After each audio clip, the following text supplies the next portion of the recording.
Hello everyone, welcome to Nimbus online platform. तो जैसे आप सबको पता है कि जेके पीएससी का प्रीलिम्स का एग्जाम जो है वो 10th ऑफ नवंबर को कनेक्ट होगा and now it's approximately 20 days to prepare this exam. So prelims के एग्जाम को टारगेट करने के लिए ऑलरेडी हमारी यूट्यूब के ऊपर एक लाइव सीरीज चल रही है, बट काफ़ी स्टूडेंट्स की हमें क्वेरीज आ रही थी और हमें कमेंट्स आ रहे थे कि आप सी सेट को लेके भी आप इसी तरह का एक सीरीज स्टार्ट करें, बिकॉज अभी 20 डेज के अंदर जितना जीएस को हमें प्रिपेयर करना है उसके साथ साथ हमें सी सेट को भी उतना ही टाइम देना पड़ेगा। बिकॉज सी सेट का पेपर हालांकि क्वालिफाइंग रहता है, लेकिन अगर आपका ये पेपर क्वालिफाई नहीं होता है तो आपके जीएस के मार्क्स का कोई फायदा नहीं होगा। तो इसलिए सी सेट को प्रिपेयर करने के लिए हम एक बहुत ही इंपॉर्टेंट वीडियो लेके आए हैं, और ये जो वीडियो है बहुत ही ज़्यादा ब्रीफ रहने वाला है और इसके अंदर हम वो सारे इंपॉर्टेंट पॉइंट्स को डिस्कस करेंगे जो कि आपके आने वाले 20 डेज में प्रिपरेशन के लिए बहुत ज़्यादा इंपॉर्टेंट होने वाले हैं। तो चलिए आज का वीडियो स्टार्ट करते हैं। सबसे पहले हमारा जो इंपॉर्टेंट सेक्शंस रहते हैं आपके सी सेट को लेके जो कि आपके एग्जाम में आते हैं, वो हमारे पास 3 सेक्शंस रहते हैं। सबसे पहले हमारा क्वांटिटेटिव एप्टीट्यूड रहता है, दूसरे नंबर पे हमारा रीजनिंग है और तीसरे नंबर पे हमारा इंग्लिश लैंग्वेज रहता है। तो ये 3 सेक्शंस जो हैं वो आपके इस एग्जाम में पूछे जाते हैं। अब हम ये देखेंगे कि इन एग्जाम्स को अगर हम पिछले 3 साल का ट्रेंड एनालिसिस करें कि किस तरह के क्वेश्चंस इसमें पूछे जाते हैं, किस सेक्शन से कितने क्वेश्चंस पूछे जाते हैं, तो वहां से हमें ये आइडिया लगेगा कि आने वाले जो एग्जाम है जो कि 10th ऑफ नवंबर को होगा, तो हम उसकी प्रिपरेशन में कौन से इंपॉर्टेंट जो हमारे टॉपिक्स हैं उनको इंक्लूड करें। तो सबसे पहले अगर आप यहाँ पे देखेंगे तो आपका तीनों सेक्शंस में से सबसे ज्यादा मार्क्स की अगर हम बात करें और क्वेश्चंस की बात करें तो वो आपके इंग्लिश सेक्शन से जो है वो क्वेश्चंस आ रखे हैं। और ये क्वेश्चंस सबसे पहले वाला जो एग्जाम मैंने लिया 2021 का, उसमें 60 थे, 2022 में 50 थे और 2023 में 23 थे। तो अगर आप इसका एक ट्रेंड देखें तो ये आपके क्वेश्चंस जो है वो डिक्रीज होते हुए जा रहे हैं। सो इसका मतलब हम ये बोल सकते हैं कि जो इस साल का एग्जाम आने वाला है उसके अंदर भी इंग्लिश के जो क्वेश्चंस हैं वो थोड़े कम होंगे। बिकॉज अगर हम यूपीएससी का पैटर्न देखें या हम बाकी स्टेट्स का पैटर्न देखें सी सेट का, तो उसके अंदर ये तीनों सेक्शंस की जो वेटेज है वो लगभग इक्वल रहती है। लेकिन जेके पीएससी में जो था इंग्लिश को बहुत ज्यादा वेटेज दी गई थी। तो मुझे ऐसा लगता है कि आने वाला जो एग्जाम अब होगा सी सेट का जो कि 10th नवंबर को है, उसमें इंग्लिश के जो क्वेश्चंस हैं उसका वेटेज ये इस बार कम करेंगे। और अगर हम उसके बाद देखें क्वांटिटेटिव एप्टीट्यूड और रीजनिंग में से भी ज्यादा क्वेश्चन जो है वो आपके रीजनिंग सेक्शन से आए हैं, और उसके बाद 3rd नंबर पे अगर हम देखें तो आपके क्वांट सेक्शन से आए हैं।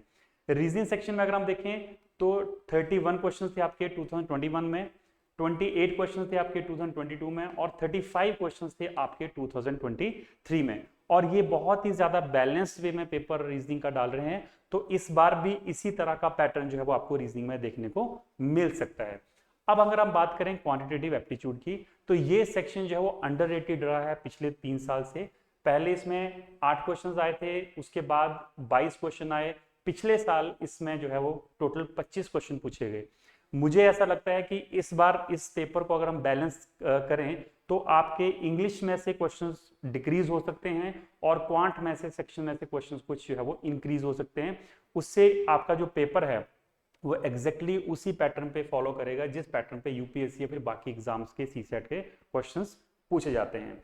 अब अगर हम इसके सेक्शंस वाइज चेक करें कि कौन से सेक्शन से कितने क्वेश्चंस पूछे गए हैं और किस टॉपिक को ज्यादा वेटेज दी गई है, तो सबसे पहले अगर हम क्वांट सेक्शन को देखें तो 2021 में क्योंकि बहुत ज्यादा कम क्वेश्चंस आए थे तो इसलिए हम इसको ज्यादा कंसिडरेशन में नहीं लेंगे, बिकॉज ये पैटर्न के हिसाब से पेपर उस टाइम सेट नहीं हुआ था। लेकिन अगर आप 2022 को चेक करो, 2023 को चेक करो, तो आपके टॉपिक्स जो थे वो लगभग सारे ही टॉपिक से थोड़े थोड़े यानी एक एक दो दो क्वेश्चन पूछे गए हैं जो कि नॉर्मली पूछे जाने चाहिए। बट इसमें जो as compare to other exams अगर हम देखें तो इसमें सिर्फ और सिर्फ अर्थमेटिक्स के ऊपर ही सारे क्वेश्चन पूछे गए हैं। अगर आप टॉपिक्स की बात करें तो जैसे एजिस है, रेशियो प्रोपोर्शन है, सिंपल इंटरेस्ट है, पार्टनरशिप है, प्रॉफिट एंड लॉस है, परसेंटेज है। परसेंटेज में से आपके देखें तो 2 क्वेश्चन है यहाँ पे, लेकिन स्पीड टाइम डिस्टेंस में से देखिए 3 क्वेश्चन आपके 2022 में है, 2023 में भी 3 क्वेश्चन हैं। इसी तरह से अगर आप रेशियो की बात करें तो 4 क्वेश्चन 2022 में है, 2023 में जो है वो 3 क्वेश्चन है।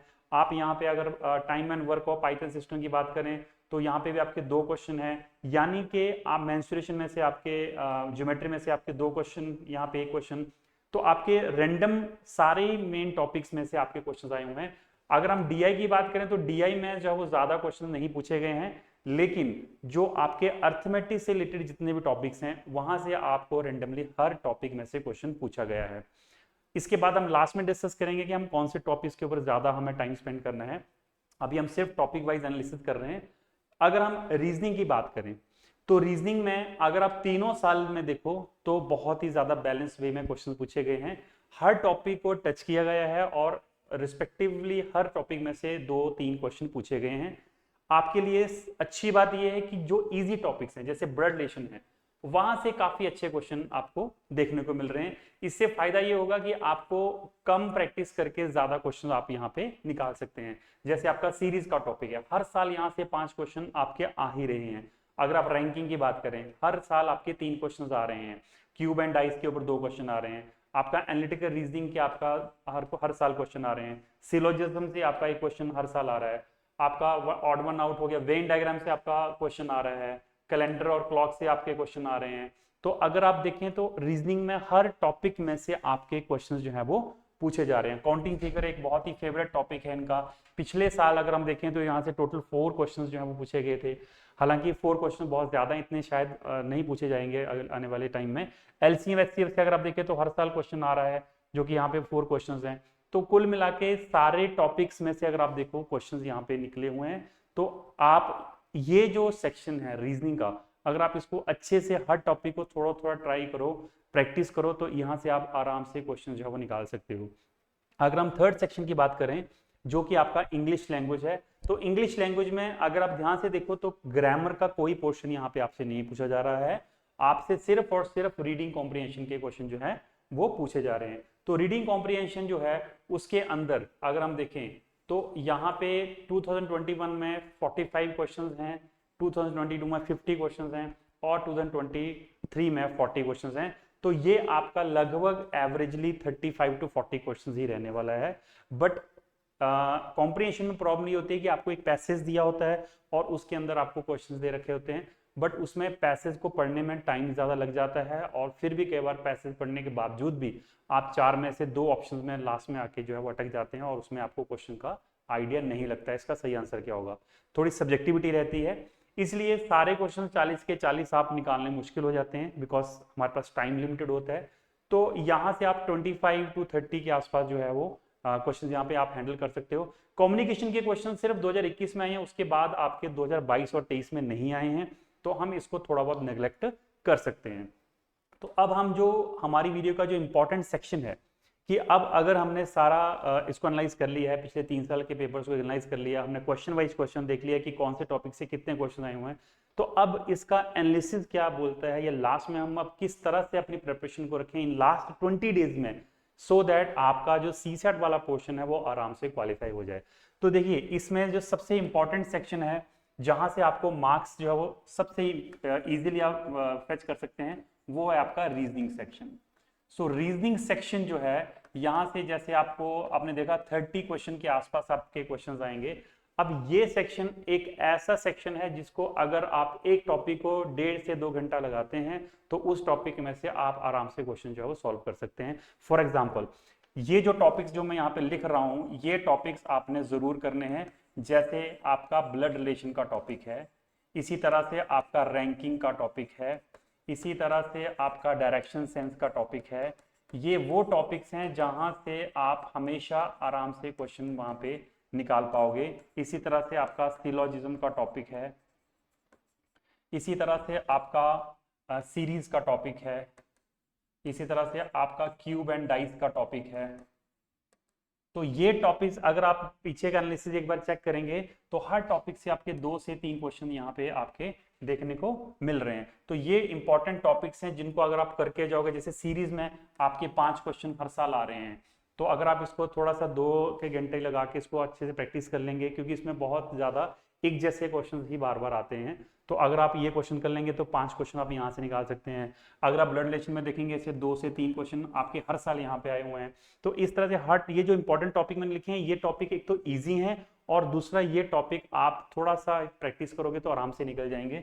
इसी तरह से आपका एनालिटिकल रीजनिंग है, तो ये टॉपिक जो है वो आपने जरूर प्रैक्टिस करके जाने हैं लास्ट मोमेंट के ऊपर। अभी से अगर आप इसको स्टार्ट कर लें, रोज का एक टॉपिक करना शुरू कर दें, जैसे आज अब आप ब्लड रिलेशन का क्वेश्चन प्रैक्टिस करते हैं 2 घंटे के लिए, अगले दिन आप रैंकिंग करते हैं, तो इस तरह से करते करते अराउंड आपके 7 to 8 टॉपिक्स ये ऐसे हैं जहां से हमेशा क्वेश्चन आना है, और अगर आप ये करके जाएंगे तो आपको आराम से पेपर में भी ये क्वेश्चन आपसे सॉल्व हो जाएंगे। इसी तरह से अगर हम बात करें आपका दूसरा सेक्शन जहां से आपको इंपॉर्टेंट क्वेश्चंस करने हैं, वो है क्वांट। क्वांट सेक्शंस में से आपने कौन से टॉपिक्स को टच करना है अच्छे से, वो है सबसे पहला टॉपिक परसेंटेज, बिकॉज ये टॉपिक वैसे बेसिक टॉपिक है, ये अदरवाइज आपके बाकी टॉपिक्स में भी काफी यूज होगा। दूसरा टॉपिक जो आपको अच्छे से करके जाना है वो है रेशियो। तीसरा टॉपिक आपका रहेगा average. Next topic is time and work. अगर आप देखो तो टाइम एंड वर्क और पाइप्स एंड सिस्टम से हमेशा ही आपके पेपर में क्वेश्चन आया हुआ है। सबसे इंपॉर्टेंट एक और टॉपिक है speed time distance. Speed time distance से हर बार 3 क्वेश्चन देखने को मिल रहे हैं, तो ये टॉपिक भी हमारे लिए बहुत इंपॉर्टेंट हो जाता है। उसके बाद 6th टॉपिक आपका है मेंसुरेशन। मेंसुरेशन से हर बार लगातार क्वेश्चन आ रहे हैं, तो ये इस बार भी इसमें से क्वेश्चन आ सकते हैं। उसके बाद आपका क्वेश्चन आ जाता है permutation and combination. Next topic is probability. Probability भी एक ऐसा टॉपिक है जहां से हमेशा क्वेश्चन आते हैं।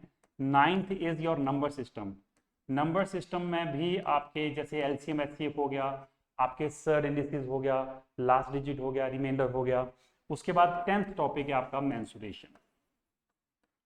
मेंसुरेशन अगर आप देखोगे तो हर साल इस टॉपिक से आपके क्वेश्चन आ रहे हैं। एक और टॉपिक है विच इज डाटा इंटरप्रिटेशन, लेकिन आपके पेपर में ये इतना ज्यादा नहीं पूछा जा रहा है, बट थोड़ा सा आप इसको एक बार देख के जा सकते हैं, तो वहां से भी कई बार हो तो आप क्वेश्चन निकाल सकते हैं। तो ये जो 10 टॉपिक्स मैंने लिखे हैं, यहां से कुल मिला के अगर टोटल 30 to 35 क्वेश्चन के आसपास आपके पेपर में आते हैं, तो आपके अराउंड 20 क्वेश्चन जो है वो इन्हीं टॉपिक में से कहीं ना कहीं आपको देखने को मिलेंगे। जैसे मेंसुरेशन में से आपके 2 से 3 क्वेश्चन आएंगे, नंबर सिस्टम में कम से कम 3 से 4 क्वेश्चन आ जाएंगे, परमुटेशन कॉम्बिनेशन और प्रोबेबिलिटी को मिला के 2 से 3 क्वेश्चन आ सकते हैं। मेंसुरेशन में अकेले आपसे 3 क्वेश्चन पूछे जा रहे हैं बार बार। स्पीड टाइम डिस्टेंस से आपके 3 से 4 क्वेश्चन आ रहे हैं। Time and work and pipe and system से आ रहे हैं। रेशियो प्रोपोर्शन एवरेज और रेशियो, ये आपके जो है वैसे इंपॉर्टेंट आपके बेसिक टॉपिक्स हैं। तो ये टॉपिक्स अगर आप करके जाएंगे तो आपको पेपर में बहुत ज्यादा हेल्प मिलेगी। इसके बाद जो तीसरा सेक्शन आपका वो है आपका इंग्लिश। तो इंग्लिश सेक्शन में आपको, क्योंकि इसमें आपके लिए सिर्फ कॉम्प्रिहेंशन ही आ रही है इंग्लिश सेक्शन में, तो इंग्लिश कॉम्प्रिहेंशन को आपको जो है वो डेली आपने ट्राई करना है कि 1 से 2 पैसेज जो हैं वो आपने प्रैक्टिस करने हैं। बिकॉज कॉम्प्रिहेंशन एक ऐसी चीज है जो प्रैक्टिस से ही आपको उसमें क्लैरिटी आएगी। तो आपने ट्राई करना कि 1 से 2 सेट जो है वो आपने कॉम्प्रिहेंशन के डेली करने हैं। जैसे अगर आप आज से स्टार्ट कर देते हैं 20 डेज में, आप अराउंड 15-20 डेज तक अगर आप प्रैक्टिस करते रहेंगे तो लास्ट तक आपकी एक्यूरेसी जो है वो बहुत अच्छी हो जाएगी।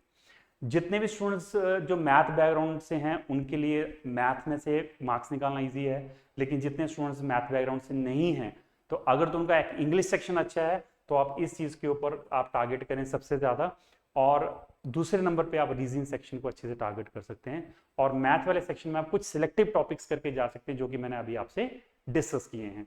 तो इस तरह से हमारा ये सारा एनालिसिस रहा। इसके साथ साथ एक अनाउंसमेंट है कि हम कोशिश करेंगे, बिकॉज काफ़ी हमें कमेंट्स आ रहे हैं कि आपने जैसे जीएस की सीरीज आपने शुरू की है, उसी तरह से एक सीरीज आप सीसेट के लिए स्टार्ट करिए। सो बहुत ज़्यादा वीडियोस तो नहीं हो सकती, लेकिन कुछ सिलेक्टिव टॉपिक्स जो मैंने अभी आपके साथ मेंशन किए हैं उनकी हम प्रैक्टिस जो है वो आपके लिए लेके आ सकते हैं, ताकि उतना प्रैक्टिस करके आप पेपर में जब जाएं तो आपको आइडिया लग जाए कि किस तरह के क्वेश्चन जो हैं वो पेपर में आ सकते हैं। तो जब आप पहले प्रैक्टिस कर लेंगे तो पेपर में आपको उन क्वेश्चन को करने में काफ़ी हेल्प मिलने वाली है।